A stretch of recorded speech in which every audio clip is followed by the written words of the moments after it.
Welcome to Men and Women Talk, the Mars Venus Show, with your host, Kinte and Shannon. This program hosts a weekly panel of men and women who discuss topics such as dating, the workplace, family, spirituality, cheating, and of course, sex. Monday nights at 6 p.m. Pacific, 9 p.m. Eastern. This show is simulcasted live audio and video between the website indieradio.org and YouTube, which allows listeners all over the world to gather together to tackle challenging relationship issues. And now here is your host, Shannon and Kinte.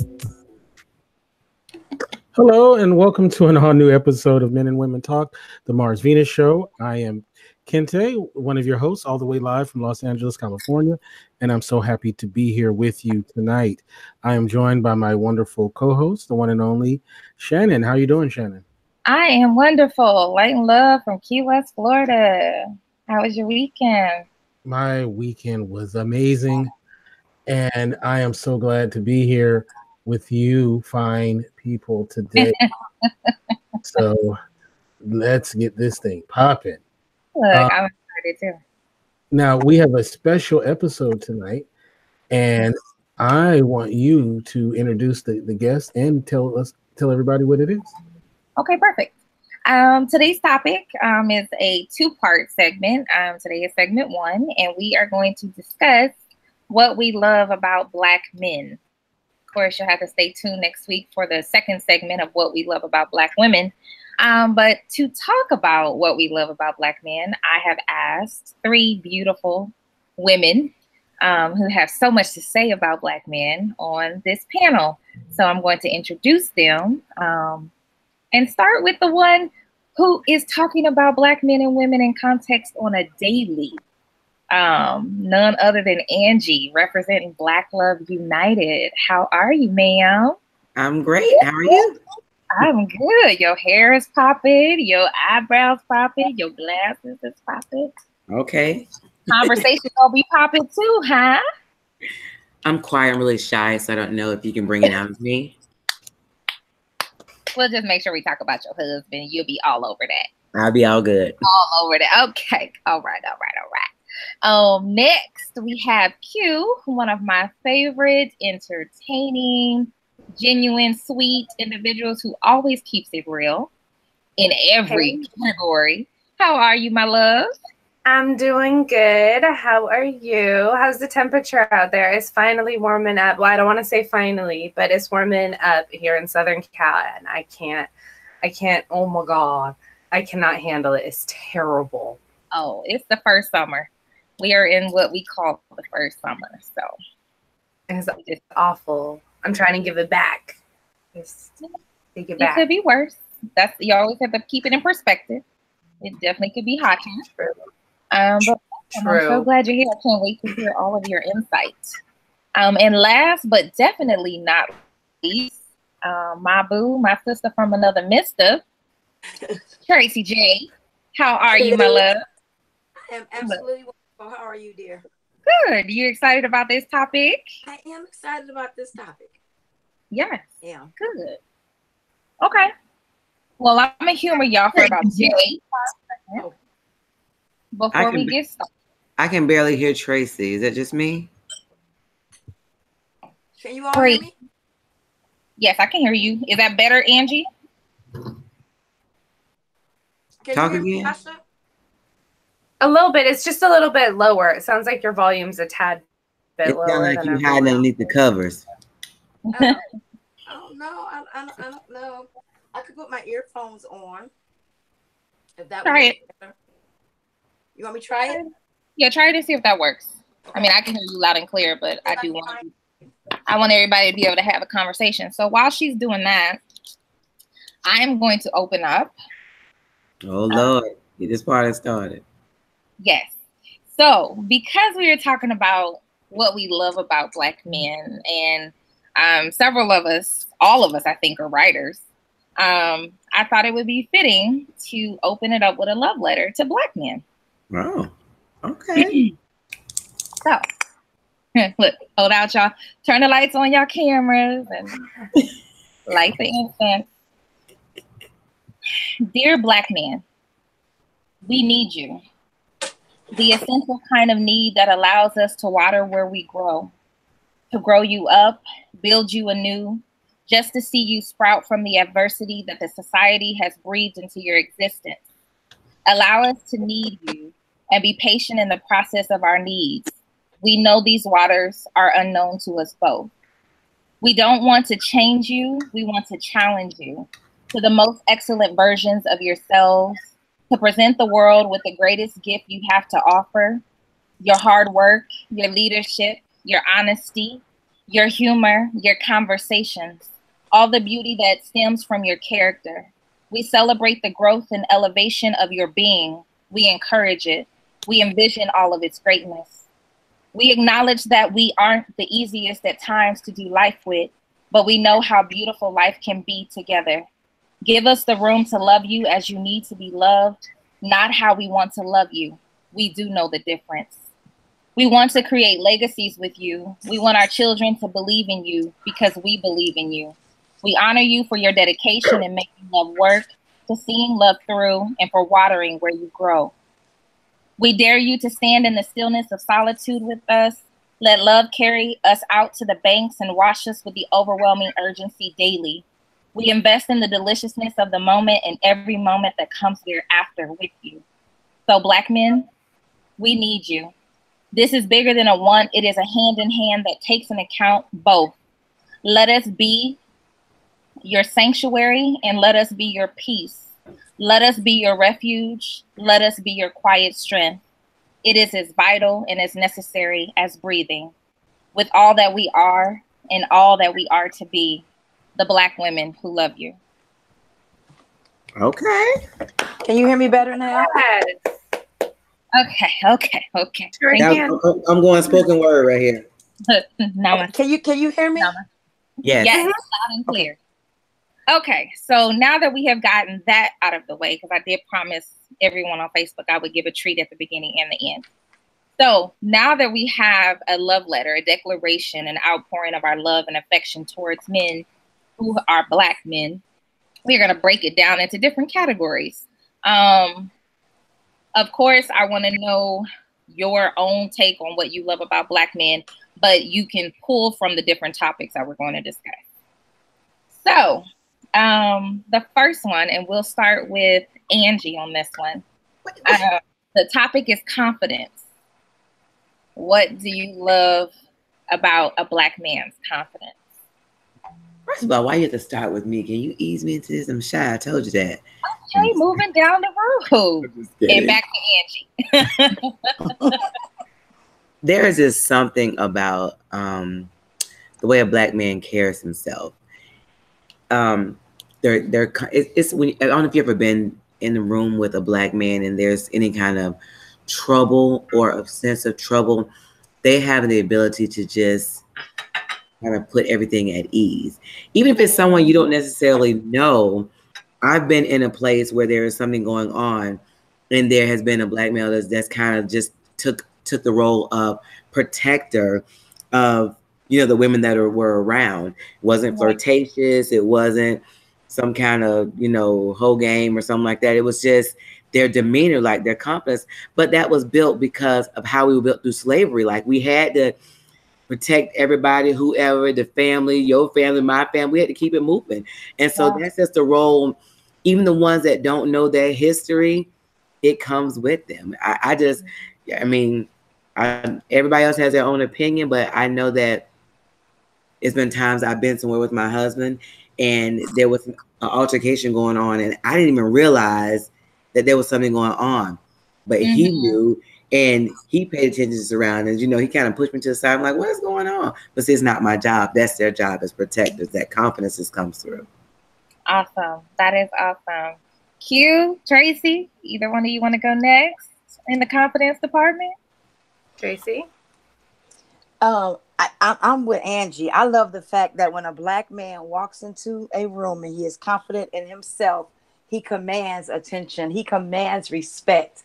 It's like that kingliness about them. You can tell when they walk in the room that, I'm a proud Black man. Their confidence, their pride.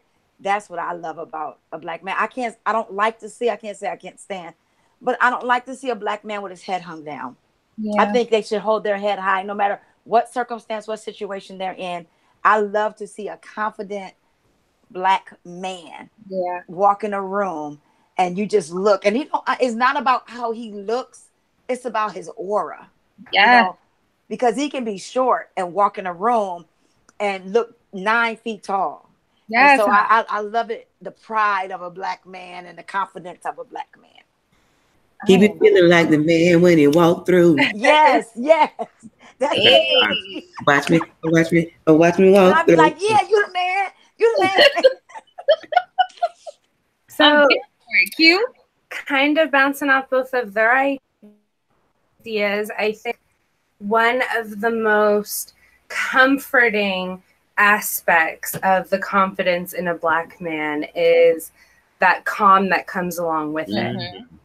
It's relaxing, it's tranquil, it's not this angsty nervousness, no matter where it's like where they are in their life, that there's this very concrete stability that it's like, hold on, let me look at the situation, let me take a second before I react, and then it's, you know, this moving forward. I noticed that with many other cultures, it's either a rash decision or no action or what the case may be, rather than this buckle down, almost like a mental buckle down. It's really hard to articulate, and it's a very subtle characteristic, but I feel like that calm demeanor is not only there in a protector where it's like you want to hide and feel that security with, and also through like the confidence, but it's I think it comes back to the aura, like Traci said. It's more, it's bigger than this, you know. It's all encompassing rather than this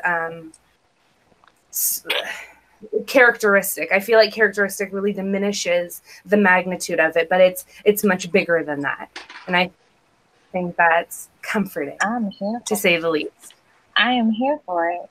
Okay, so you guys talked about, I think each one of you brought up the word protector, and we'll get to that since that's right off the coattails of confidence. We'll come back to that one. Let's talk about Black men as vulnerable. I'll start. Okay. Cool. So recently me and so I like to do a lot of these at home self-care, spiritualistic things, and I am so lucky to have a boyfriend that wants to do those kind of stuff with me, or at least is okay to acquiesce to some of these. Oh, let's do a coffee foot scrub or whatever. Oh, so I what? wanted a coffee foot scrub. So you take like coffee grounds. I got a whole bunch of coffee grounds at my last job. So it's not like I like dug them out of the trash can. Relax. It's not madness. No, I was just trying to follow you. Go ahead. Okay, cool. So we got coffee grounds. I put coconut oil in with it and sea salt. And you kind of take a little bit and you rub it on your feet, and it'll get off some of the dead skin and kind of give it this really nice pumice massage. Oh my God, it was such a great experience to kind of sit there, and it sounds so cheesy, but to sit there and like wash our feet together, that's vulnerable, you know, to do that in front of someone, to let someone mess with your feet, no matter how you feel about feet, you know, to do that to your partner. It was a very spiritual experience, and I think the fact that he could open up to that level of vulnerability was just like, oh my God, this is better than just an intimate relationship. It's he's my best friend, and it was just really amazing. Oh, Girl, don't have nobody up in here crying. I want to cry about it, man. I'm like, listen, I wasn't planning on doing this with you today. Look. I always have to come through with some sort of surprise shit. I really Can't be up here talking about dicks every day. Got to throw the tears in to throw y'all off. Look, I'm just saying, it's sweet, it's endearing.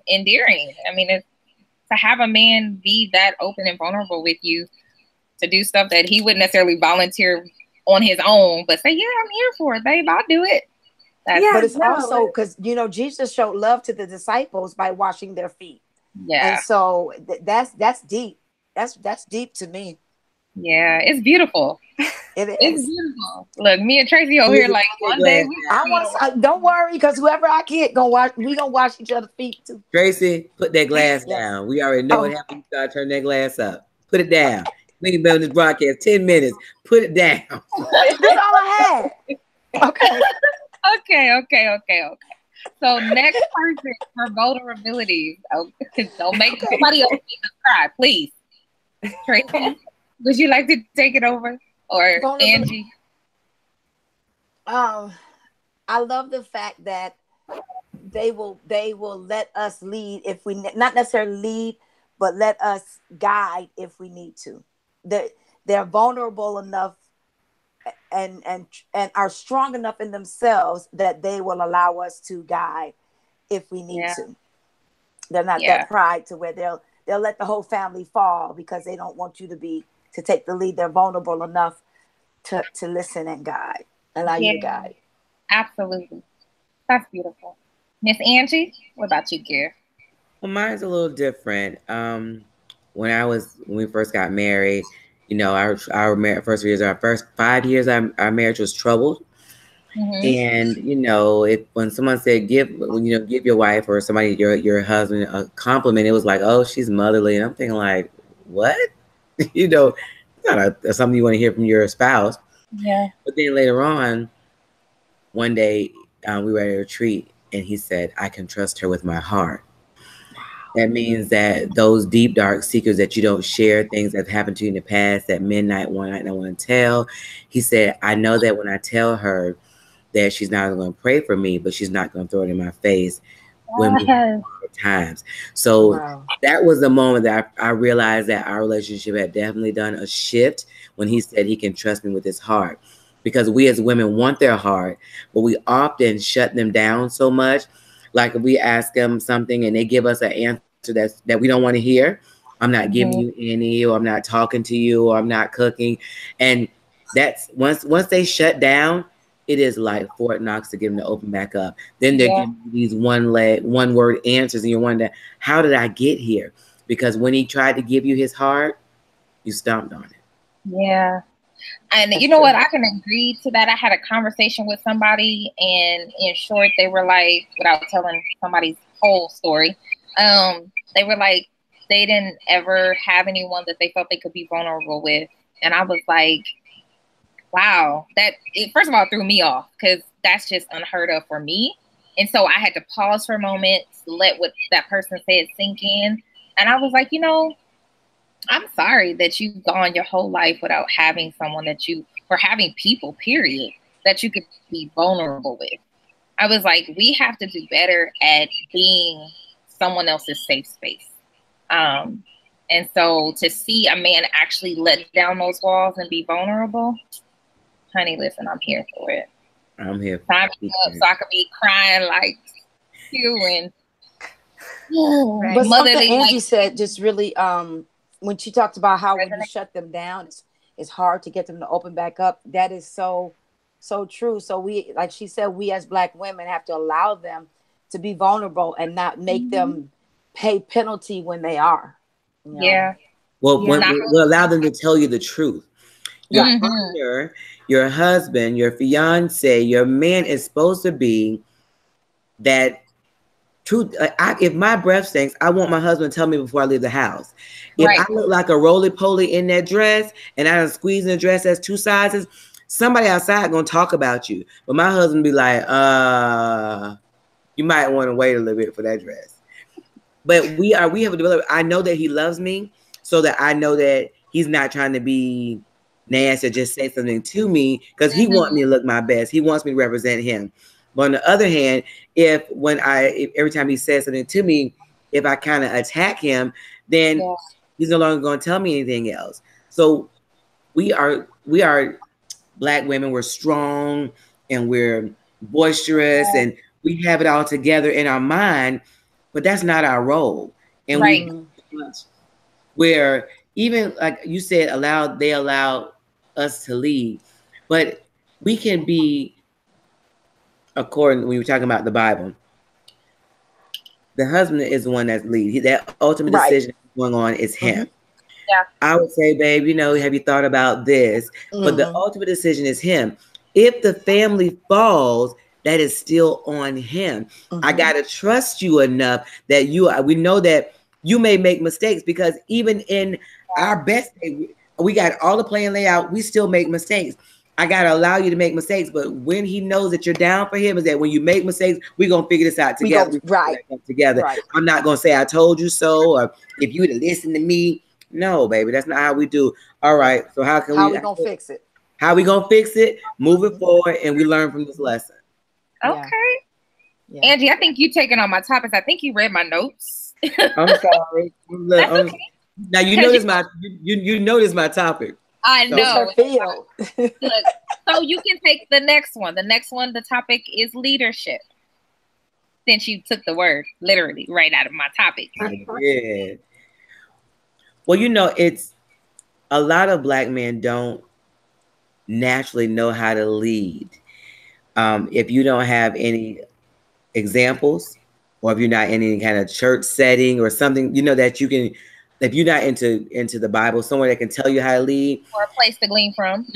Right. I mean, it's okay. So it's in their DNA, but they don't know how to pull from it to do what they need to do. But we as women sometimes can say, well, you taking too long. Let me jump in. It's like double dutch. Okay, you take too long, jump. I'm gonna jump in before you.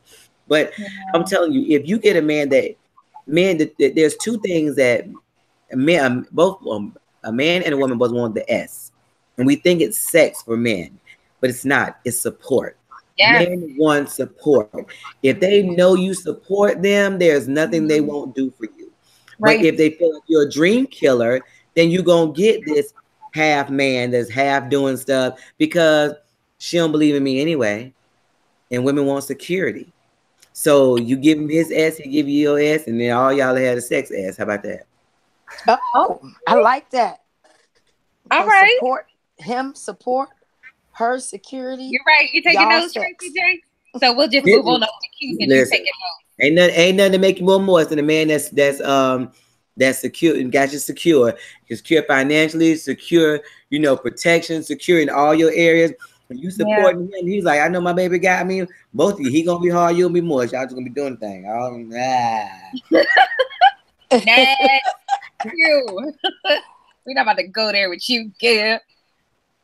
You. What do you love about a Black man's leadership? I love the fearlessness it takes to make some of the difficult decisions. And you know what? If there's a mistake, I'll figure it out. We'll figure it out. We'll get there. Like the bad news or what have you isn't the end of the road. Almost like the optimism meets the fearlessness. And I think that combination is so important, especially when this world can be so evil, you know? So I was going to make a joke about crying again, but I was like, hold on, before I actually do tear up. And then you guys are like, oh my God, what happened? So I think just that combination is very crucial in one's well-being and mental health, as well as especially in a home atmosphere, whether it's, an intimate relationship, whether you have kids, whether you have other family members, that beacon of hope that's pushing you forward is so important. Yeah, I think that's my favorite part of leadership. Importante. Right? Traci J? We going with leadership? Yeah. Okay. Unless you want me to pass you to the next topic, I can. No, I was taking notes. Okay. Leadership. I just like for a man to lead. I do. I like for a man to lead because, like Angie was saying, the Bible says that the man is the leader, and the man is to lead the woman, to love the woman as Christ loved the church. And so we're supposed to support them, but they're supposed to lead. And I love a man that takes the lead. And in that leadership, he'll let me know what I need to do to help him lead. And so I like to be led and loved and security. And then I'll give him the support. And then we'll have sex. See, y'all gonna have me on here blushing. So what I was gonna say had nothing to do with sex, but since we talked about it, what I'll say about leadership for myself, I believe it's important to me for a man who leads well, so that I feel comfortable enough and in a safe environment enough, where, as Angie put it, secure enough to submit to his leadership. Mm-hmm. There is something about not just his confidence and his aura in leadership that makes him capable. It also makes him vulnerable. I mean, because sometimes he will have to admit that he's not right and he didn't get it right. And as a woman submitting to him, I'm going to honor him because he is leading me.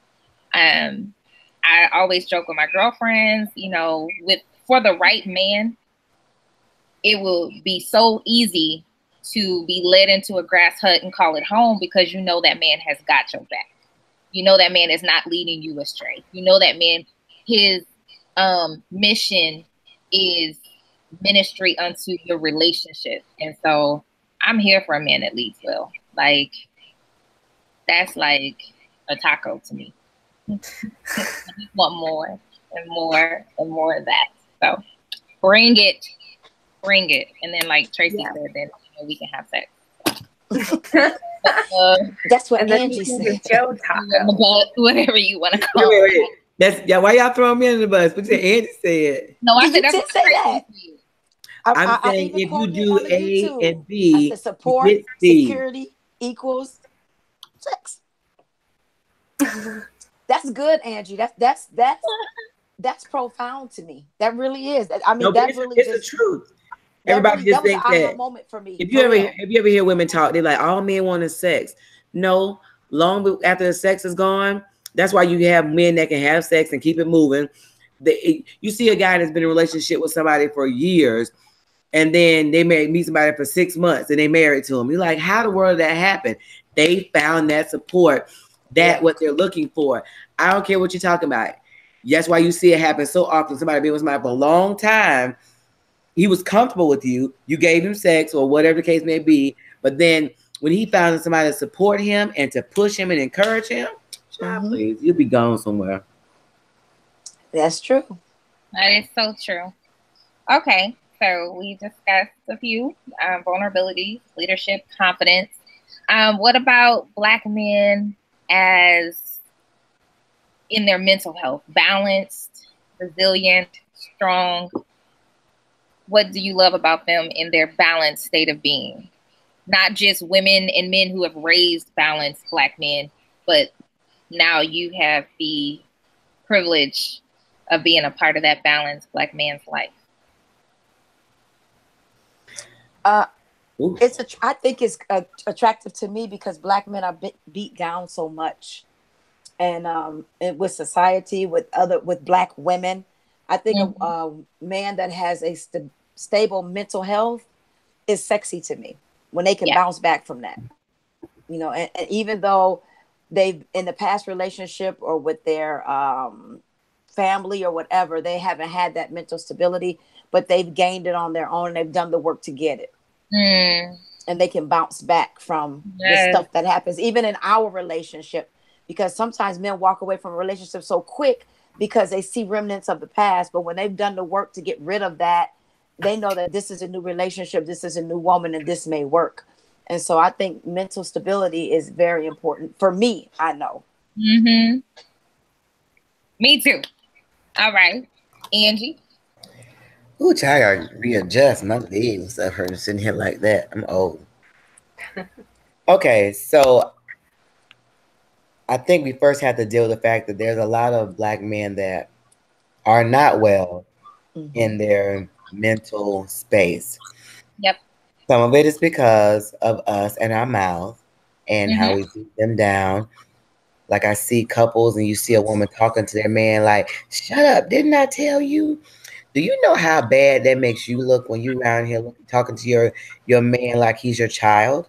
I mean, it make you like you're married to a little wuss, first of all. Yeah. My husband ain't gonna choke me, but that might be the closest time I'm gonna get to being choked if I'm out there talking to him disrespectful like he too, in public. But he has to deal with his job. You have to be smarter. You have to work harder. You got to show more. You got to do more just to be average. You can have 1,000 degrees, and then you got to work harder than the person who do not have a degree. Then you got to fight with the police. You are guilty until proven innocent, as opposed to what it's supposed to be. Then you come home, and then you got to deal with a wife or a girlfriend or whoever that's nagging and fussing and telling you how you ain't this and you ain't do this and you ain't half the man somebody else was. So those things, when you get a man, you don't always see the mental breakdown that's there or the damage that's done until you start to be with them. And you're like, what? Why did when I said this, he flipped to this? Because somebody has beaten him down. And with my own marriage, I'm going to be quite candid and say I beat my husband down until I learned better.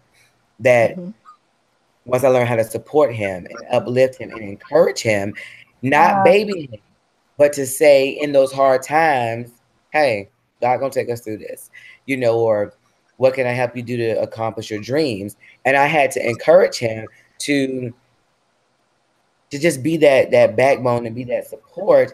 You're the leader, but you gotta know that you got a cheerleader over here, because he should be that once he makes it home. I don't care if every devil and police and job and craziness is coming after him. When he make it home to me, I'm good. Yeah. He know that he get home like 2-3 o'clock now. He can wake me up, and if he want to talk, we gonna talk. Because hey, I got you. You need some safe space to just say, I'm just sick of them. Yep. Yeah. One thing Shannon always says, walk in the door and I got my boom, boom, boom list, then there's no safe space for him. And that's why we see more suicide and stuff in Black men that we didn't see before, because everywhere is an attack on them. Right. But learn how to be quiet and be supportive. And I'm not saying like you can't talk, but I'm saying encourage more than nag. Okay. Good. Absolutely. Thank you. And Tracy, I don't know what you were saying. You were. I said that there's one thing that you always say that sticks with me is I want to be his peace. I want to be the place where he comes and this is his peace. No matter what's going on, no matter when he walks through that door, this is his kingdom. This is his peace. Yeah. That's important. It's so important. I just think about how they have to hold those big shoulders up. They have to look strong at work because they don't want to look like a wuss. They don't want to look like they weak. But when they come home, I want him to be able to relax those shoulders. I want, if it take me massaging to relax him, he got to be able to relax those shoulders. I'm telling you, they won't survive like that. Yeah. That's a stress, and a stress will kill you. It's not worth it. Yeah. You got to be somebody's peace. And like you said, be a safe space to that person. Q, did you want to tackle the topic? Without tears or with tears? We'll take both. With tears? Let's see.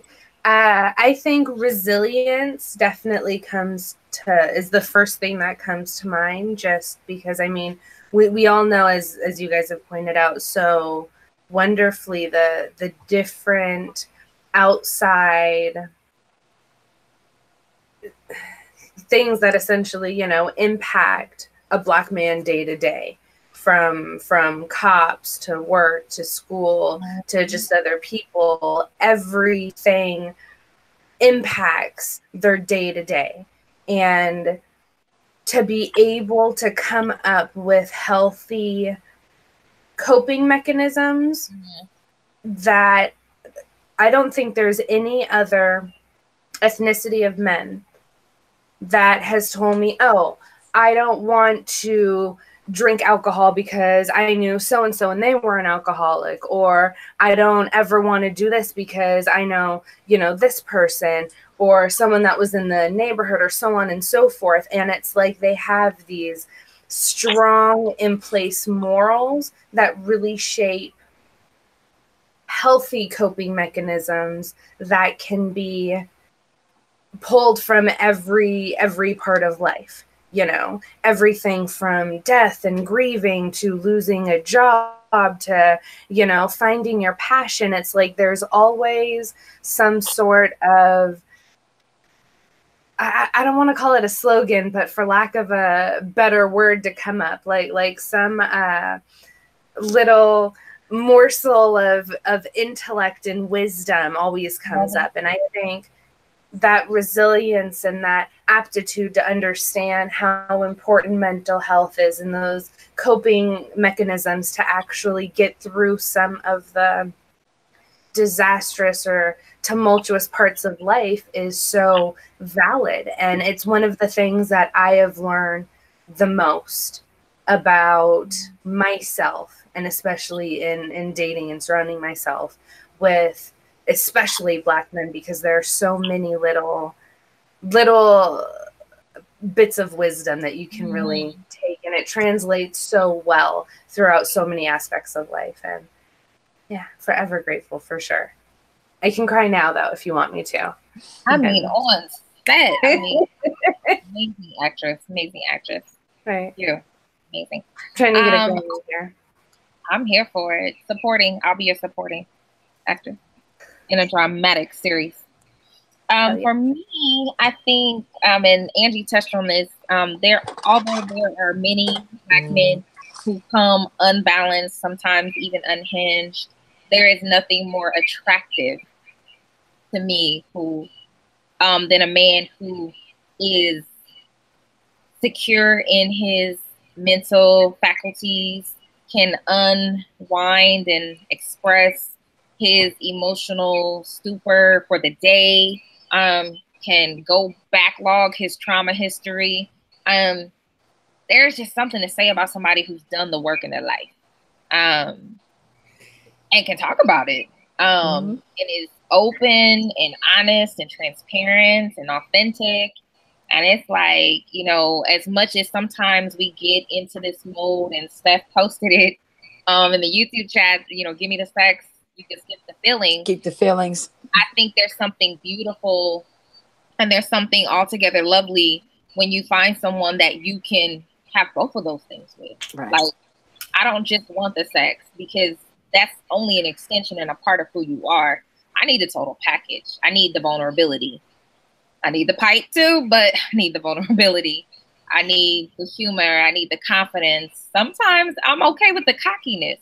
Everything in moderation and beauty, and I'm here for it. Like, there's just something that I need to pour me a glass of that wine, Traci. I need it. Yeah. The Black man. Okay. So next topic. Black men as fathers. Who's going first? Q? Yeah, no, for sure. I can. Newest mommy on the scene. Right. No, this might actually for sure make me cry.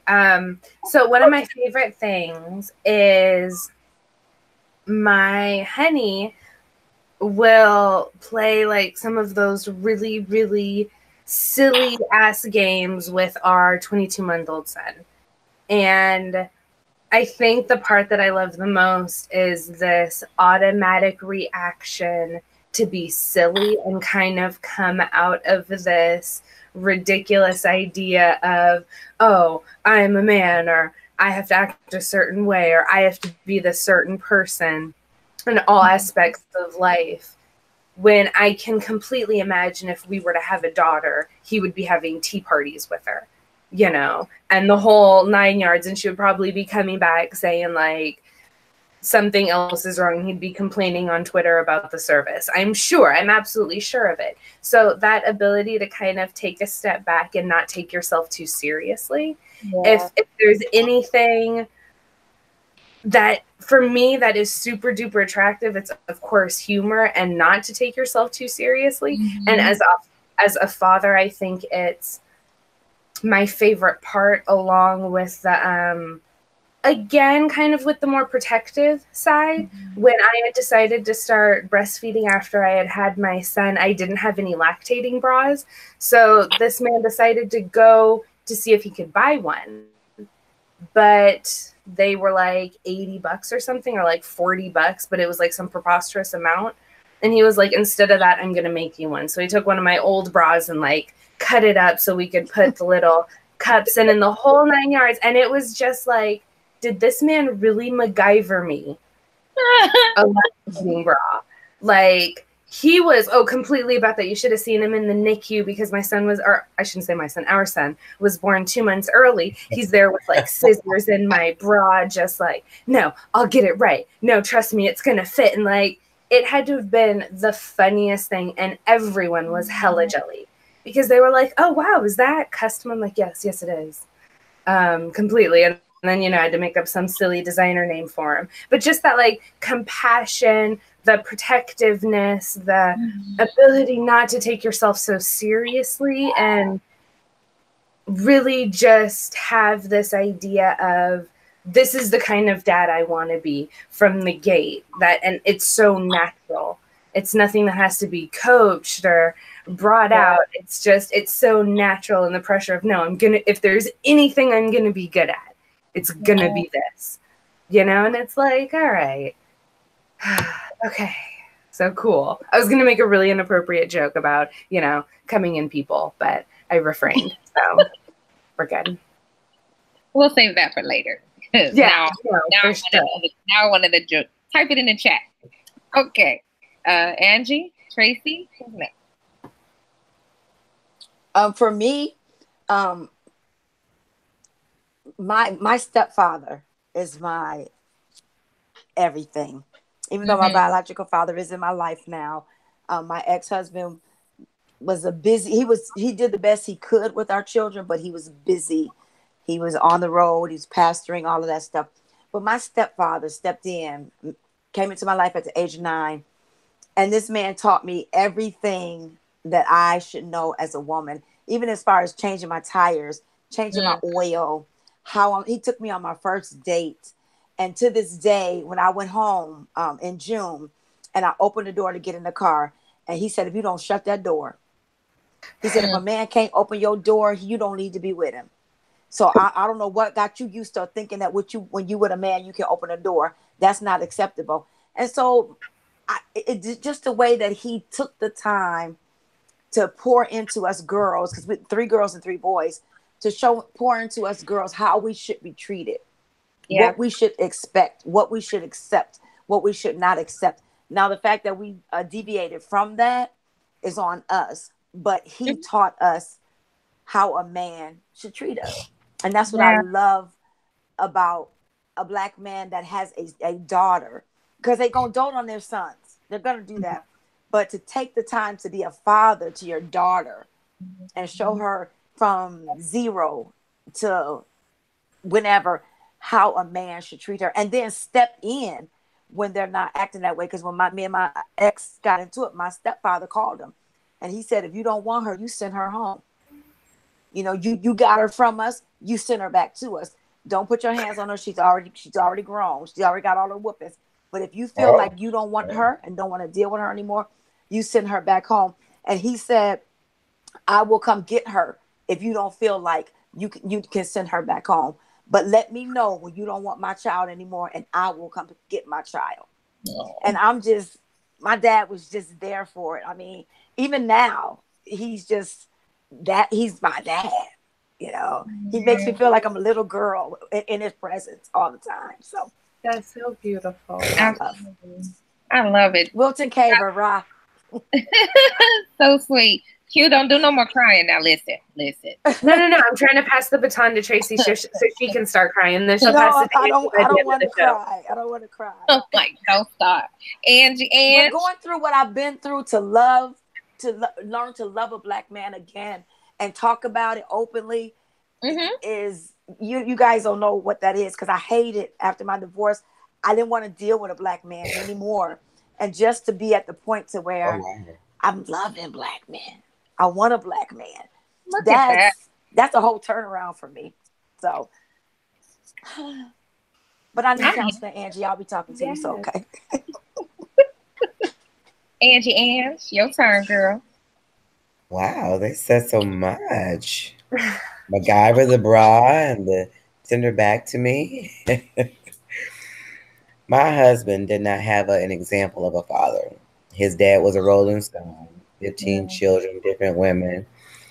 But he said that once he got married, he only wanted to be married once, and he wanted to be active in his children's life. I had my triplets. They were babies, not even a year when we got together.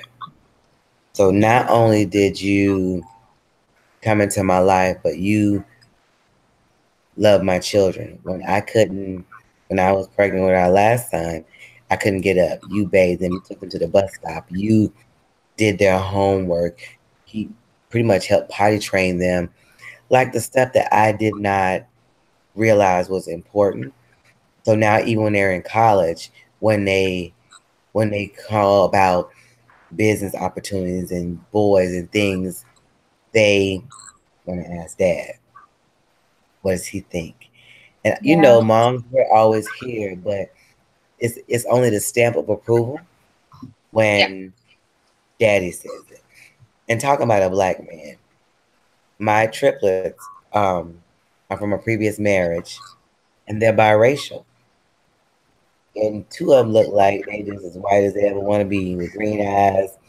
My husband and I are so black and chocolate ever in the world, and you wouldn't know the difference that those were not his biological children ever in life, because he just let it know that if you touch him, I'm a kid. And I mean, he means that. He ain't doing a whole bunch of rah-rah talking, but it's just like, this is what it is. Just to have him not only love me, but love my children to the core. Yeah. When they disappoint, when they hurt, when they're sad, it's the same as if they were his biological children. That's great. Yeah, I'm gonna move right on down the road because I start telling my story, and I'm sure gonna be like you, all slobbering and crying. And don't y'all start that slobbering and crying. Wait, what do you mean slobbering? You make it sound like I'm over here just like a hot mess, like crying, hot bubbles coming out and shit. I mean, pull a book off your shelf, and it'll tell you all the truth you need to know. All right, so I don't know who it was that mentioned. I think it might have been you, Q. You had mentioned humor and compassion. Mm-hmm. You want to break those down a bit? Talk about them some more? Anything like specific? I mean, what you love about them in black men? I mean, you kind of already touched on humor, so maybe you should go with compassion.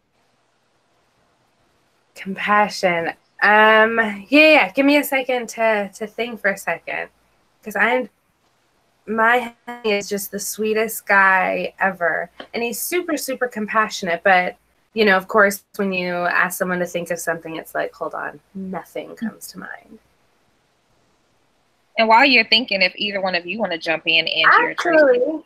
No, I got it. Okay. Compassion. So I feel like I'm about to give like a book report.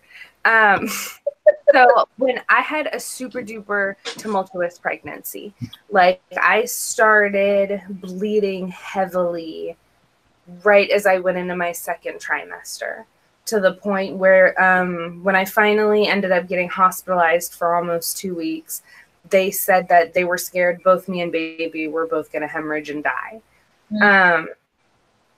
So of course, before we know more or less how intense the situation is, I end up getting a hospital ride from the city I'm in to another hospital about an hour away that can handle cases like mine better. When they finally did the emergency C-section at about, 5 a.m. 2 years ago during the summer, he was there in the room with me during the C-section. But it was funny because as soon as I had our son and they had taken our son out, there was this hesitating of, do I go with baby or do I stay with you? And he waited for a second. He was like, I don't know. Like, this is scary. You're having like whole surgery. Like, they got you straight Dexter. Like, you're in a half. You know, I'm not going to just leave you in here with your insides outside, essentially. And it was just so funny because I could be talking and like, no, I'm fine. But there had to be this direct, like, no, I'm okay. Go to the baby. It's fine. And there was so much compassion from the moment that I was in that ambulance ride to the other hospital, in that it was like, no, I have to follow the hospital. At first, the medics were like, just go home and get her stuff, meet us down at the hospital. And it was like, no, I'm driving, 6 feet behind that ambulance, as close as I fathomably can under the law, and making sure I can see you the whole time. Like, anything's wrong, I don't know, SOS me or something. It was so funny that all of the sudden it was like, not that I wasn't his person before, but this new, like, not aggressively compassionate, but to the point where it's like, Brett, nothing can happen, Like, I can only imagine how scared you are going through this. I will reassure you it's fine, and I will make sure it's fine for all of them. It's like, so during that entire situation, that level of humility to say, okay, this isn't happening directly to me, but I know as a mother, as the one being pregnant, is the one freaking out that all this stuff is happening. Because, it's really hard not to have that, it's okay. It's all right. I'm here. Let's stay calm. It's cool. Let's get through this. And have that empathy to understand where I was coming from. I feel like that was a really roundabout way to get there. But we got there. Because there's so many details I wanted to hit and how, like, tumultuous and intense it was. But yeah, no, he's super duper compassionate. Compassionate as balls. Fuck yeah. It's great. All right. Either one of you ladies? What you love about Black men? Yeah, I haven't met too many compassionate Black men. Okay. My ex wasn't compassionate. My dad was compassionate.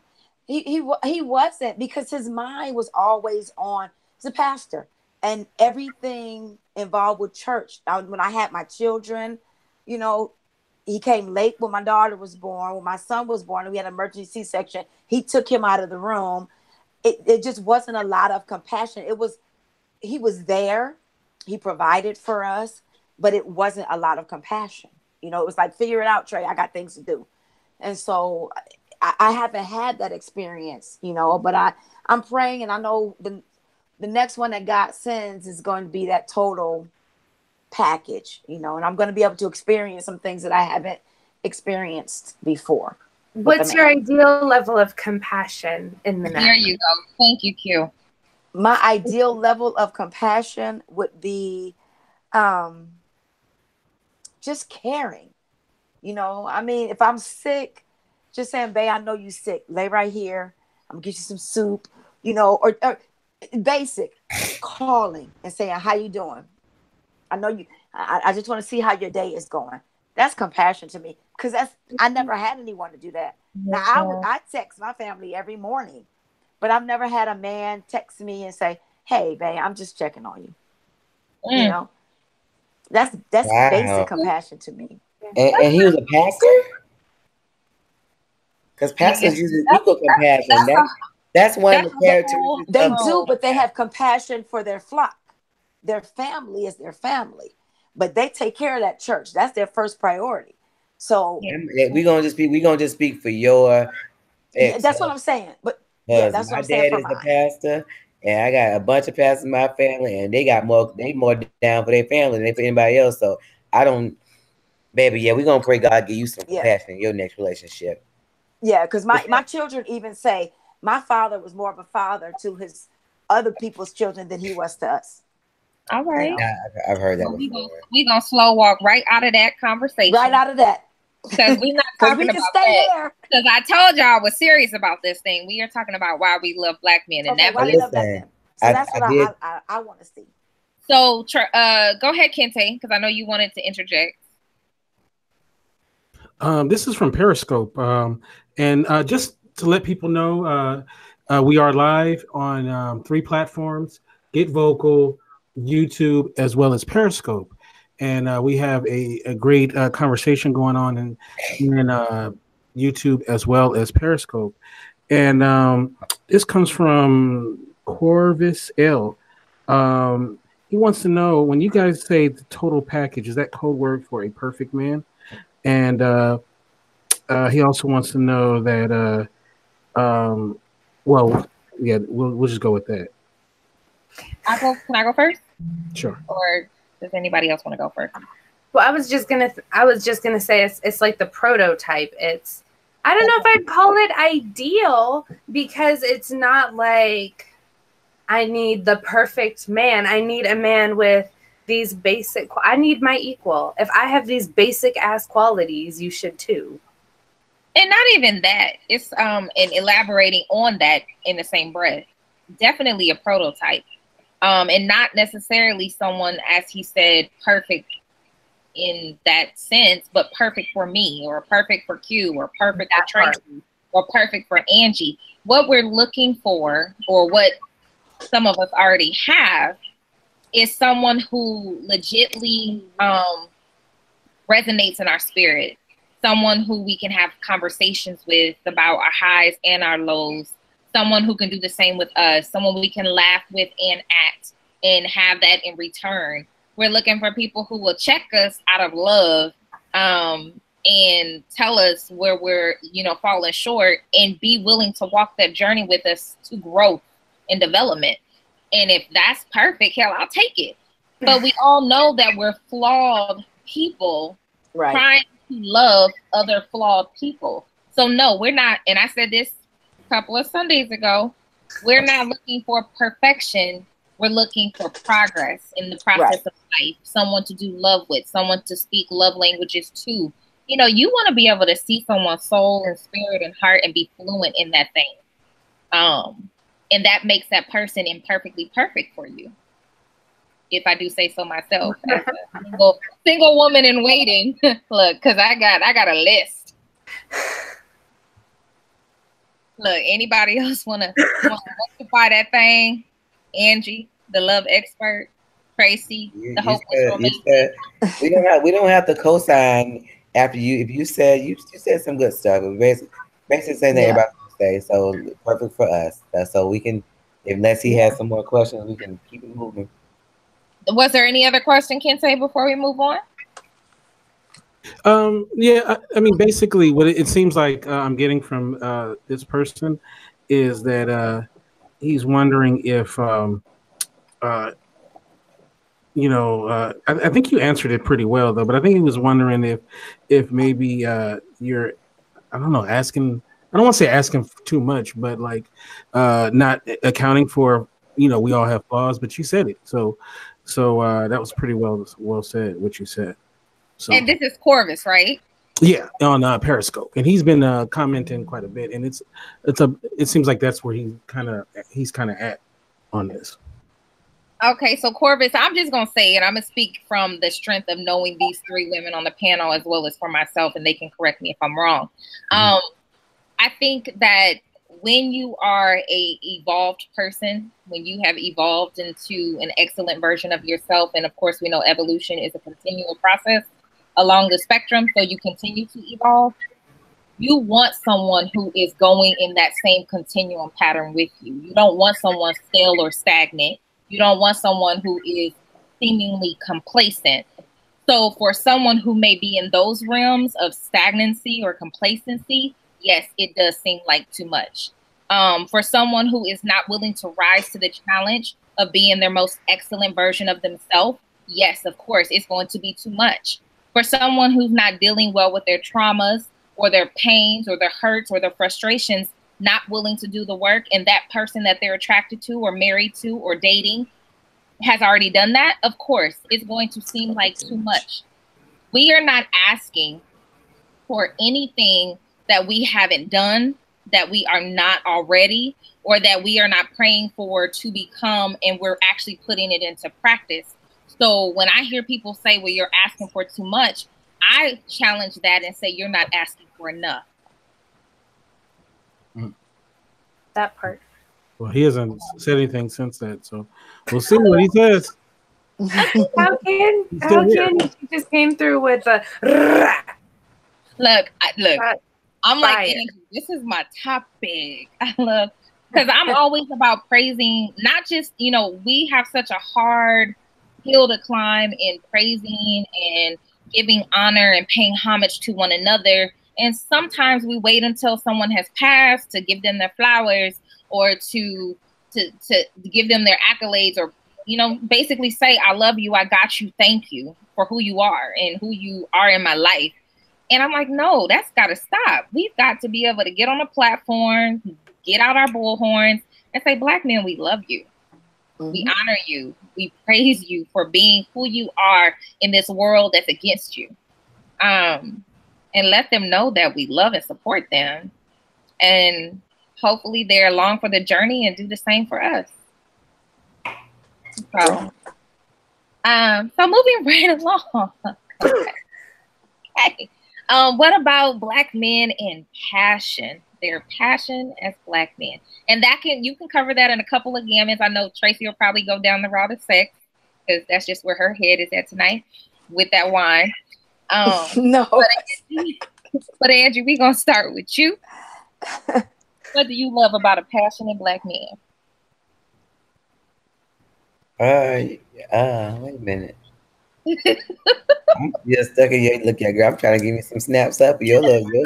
I was like, I need to be like Traci and take some notes. So that was good. Thank you. I mean, mine is the same thing as what I've said pretty much the whole night.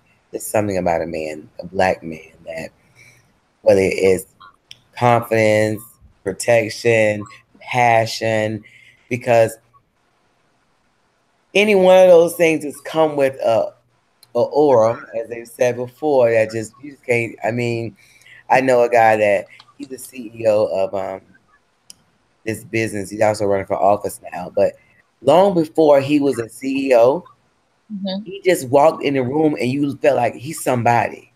Like, I know that dude is somebody. You don't know who he is. I know he's somebody. There's something important about him. And he just carried that. I mean, I had somebody come to my husband one time. We were at a wedding and was like, I just want to shake your hand. I know you're important. I know you do something big. And it's so funny because at that time, he was probably in one of his lowest places. But I think God put that person in his life because I knew what God had in store for him. And he just was not, things weren't lining up for him like he wanted to. But he didn't look that way to others. I just know he was dealing with at that moment. But it's something about when they put on some clothes, they look nice, they walk into a room, they just demand this, this double take. Like, don't you know him from somewhere? You might not know him, but it's just that passion they have when they deal with stuff, how they interact. Hey. Awesome. Traci, you? I'm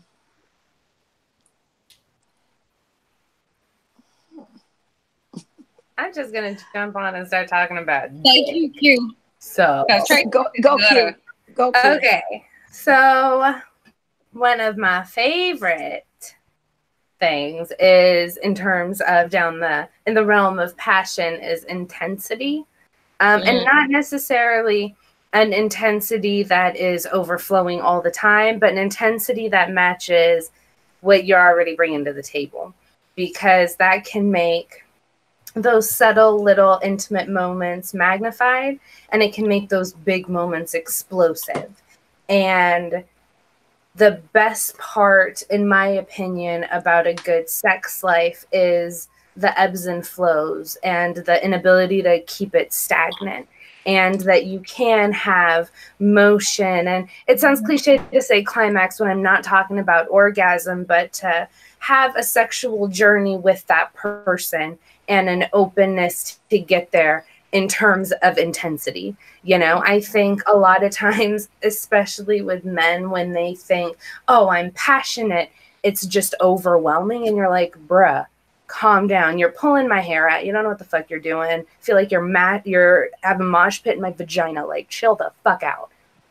Whereas, because that's a problem, right?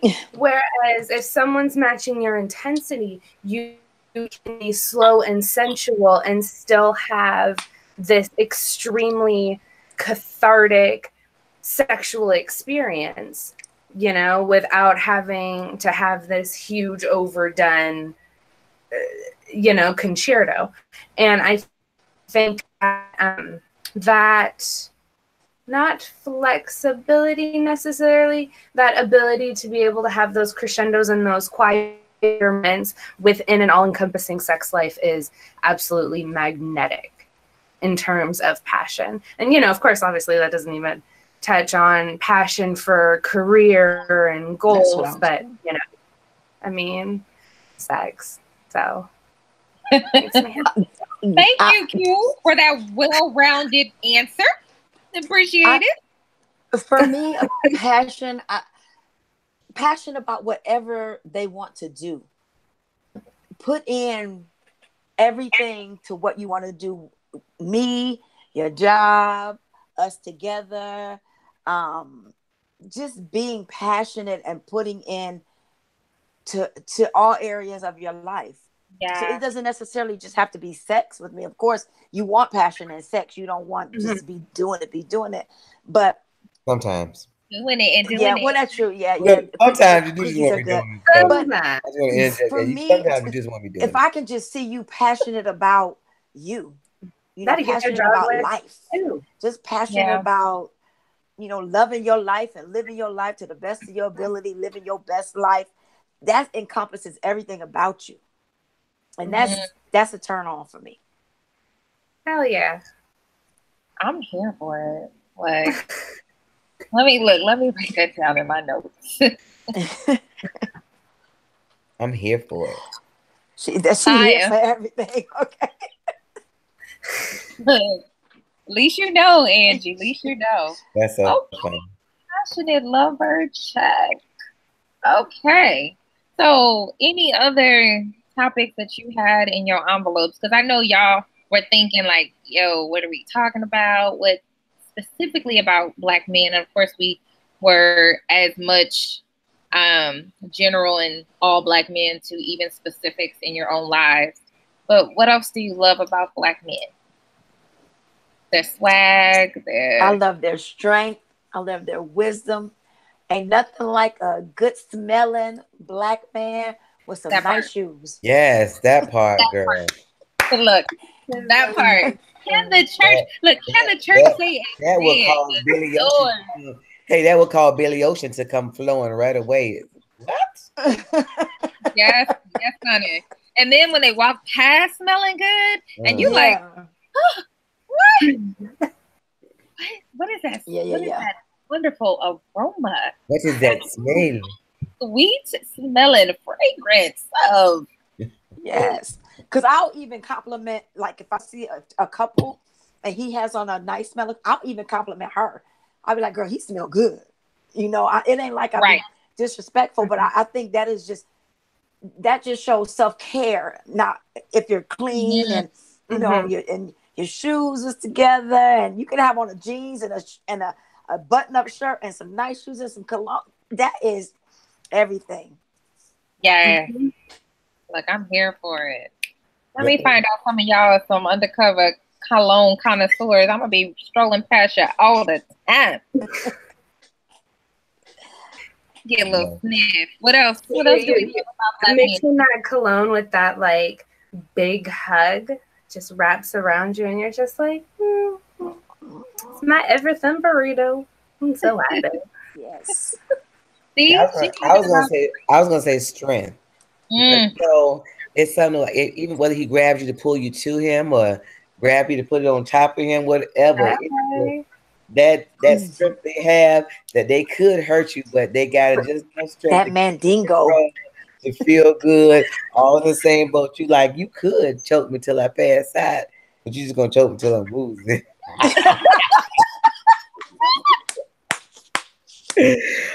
I'm just saying. Yes. You know that if something go down, he got you, but he can just that embrace. But it's just them hands, honey. I don't know about. I ain't never had one of the little hobbit hands, but my hands got big hands, big feet, big everything. Here you go. To God be the glory.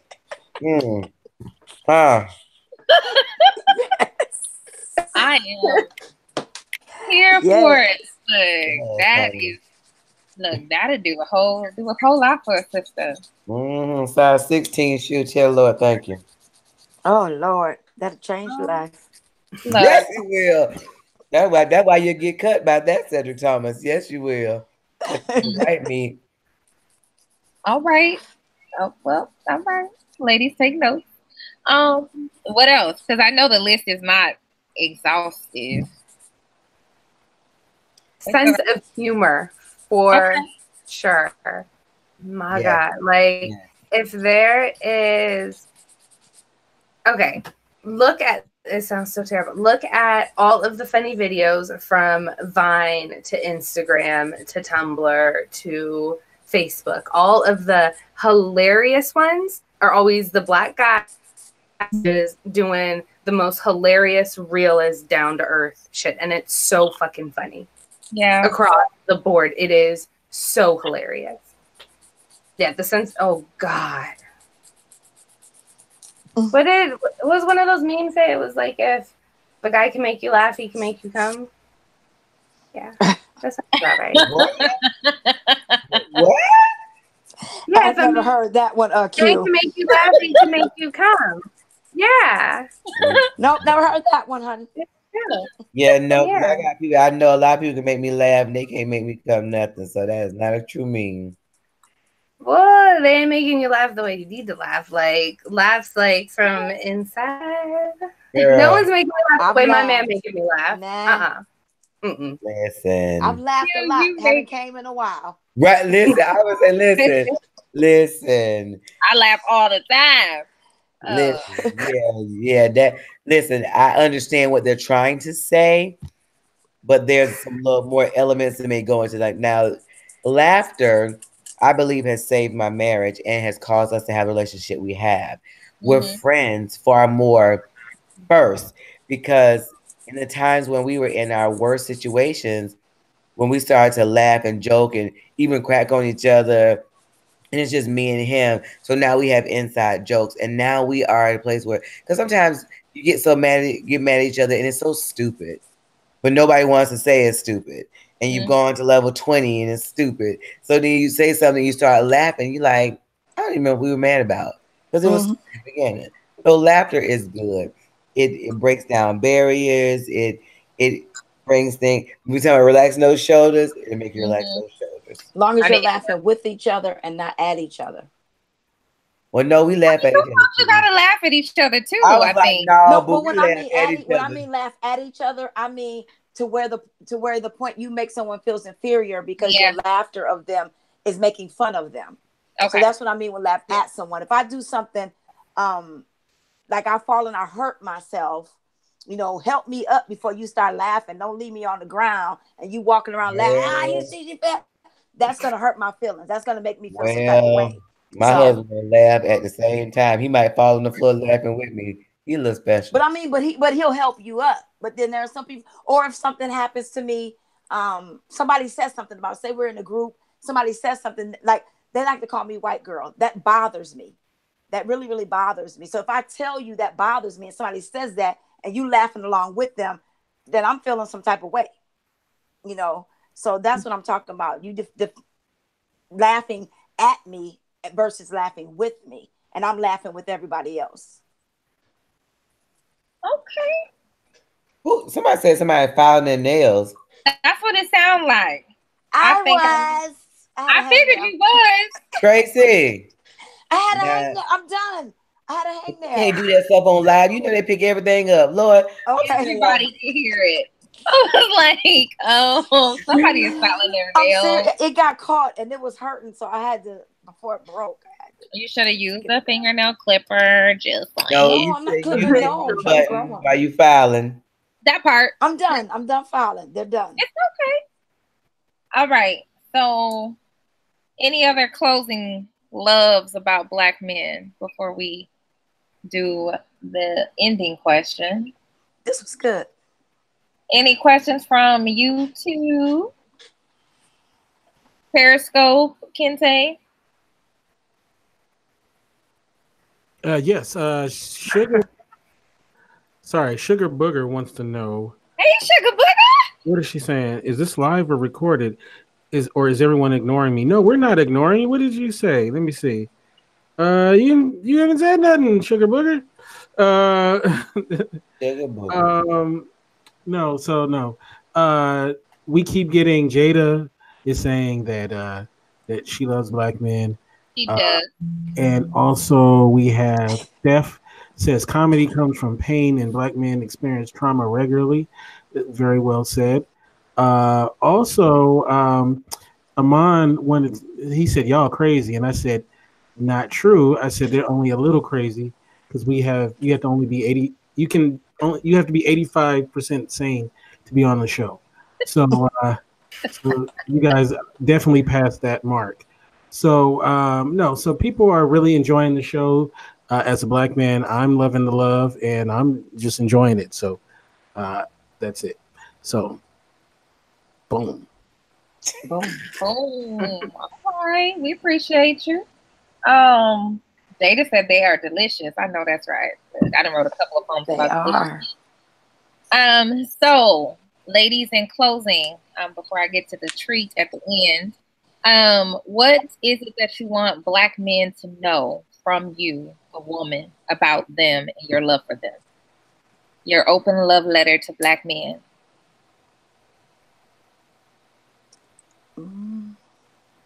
That I love you. I love you. I support you. I want one of you in my life so I can show you how much I love you and I support you. And until one comes into my life, I'm going to show my support to those that are in my life. I have a son, I have a stepdad, I have a father, I have a son-in-law. And so I love Black men. I think they are everything. And I think they can be and do anything they want to be. They are kings. Yeah. I'm here for it. Q? Let's see. Don't be scared to be you and like the things you like and fall in love with anime or whatever geek stuff you might be into or whatever interests you have. Follow it. Who's that new rapper that just got on the country billboard, I guess? Lil Nas something or something else or other. The point I'm trying to make is be authentically you and bring that to the table. And don't try to be what the next person pushes on you because of whatever insecurity they may have or whatever cookie cutter they're trying to fit in. Mm-hmm. No one can be you better than you can be you if you're authentically you, and that's the best thing you can be. Sounds like a really big circle, but I think that's super duper important, and the element that you can bring to the table is what this world needs rather than you replicating something else that you might not feel deep within your core. Right. You know, and we love you for you, so be you. All right. Good job, Q. Angie Ann, on the ones and twos. Ricka. Really? We have your back. We are here for you. Yes. We support you. We love you. We encourage you. We're sorry for all the times that we spoke out of line and that our mouths has killed your dreams, have told you that you could not do it, have told you what you will not be. So we are changing and shifting our mindset to be your number one supporter, to be your encourager, your uplifter, your safe place. We are now your safe place. We will not give you back what you've given us in a time of vulnerability, in a time when we are not necessarily vibing. So we are going to be your safe space so you can trust us with your heart. We're here for you. I love it. I love it. Yes. Okay, so I said I was going to close with something the same way I opened with something, and I do have permission to share this, although these are my words. These were words that I had given to someone else. We'll call it the prototype. You are the prototype. The genuine authenticity of your soul is evident. Your heart is pure. Your love for humanity is overwhelmingly refreshing.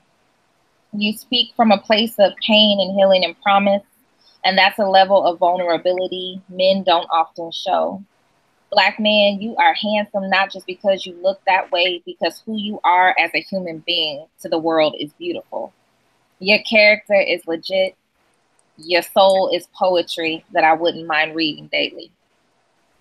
So from all the women on the platform, yes, to all of you Black men out in the universe, we love you, we honor you, and we take not just this time, but we want to let you know that on a daily, we think about you, we pray for you, we encourage you, we lift you up. We consider you kings amongst men. And we want you to feel like there's peace and sanctuary and safe spaces in each one of us. So continue to be dope and everything that you are for all of us. So without further ado, let's find out where we can catch all you beautiful women in social media as you uplift our Black men. Let's start with you, Q Boogie. Where can we follow you on social media? That's a good question. I always have to look up my tags because y'all know I ain't shit. Okay, so on Facebook, you can find me under Q Vergara, spelled QVERGARA, and then over on Snapchat at Cookie Mama, QUQIMAMA, because I'm complicated. I'm here for it, boo. That was too much. I get that. Angie. All right, so you can find me at Black Love United on every social media platform. You can find me at Said and Angie on every social media platform. We are here for you. My husband and I love helping marriages and relationships like somebody helped us. Yeah, I love it. Oh, Angie, I'm big fan. Thank you, love. Traci J, where can we follow you on social media? Tell us about all the things you got going on. You can find me on Facebook at Traci J Caver, also Living Beneath His Shadow. I have a Friday Chronicles that comes on Facebook. It's a live that comes on at 4 p.m. Eastern time. Mm-hmm. You can also catch me on Oh So Smooth Radio on Tuesday mornings at 8 a.m. and Thursday mornings at 8 a.m. for my inspirational show.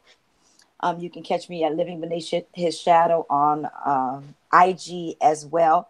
And I have a Living Beneath His Shadow blog at livingbeneathhisshadow.wordpress.com. Yes, I love it. Thank you. And Black man, my favorite is co-hosting all the land, Kente D. Ferguson. Yeah. Thank you. Look, we honor you for always showing up. Engineer extraordinaire. Yes. How can we follow you on social media? Well, before I say that, I just want to say this was a wonderful show.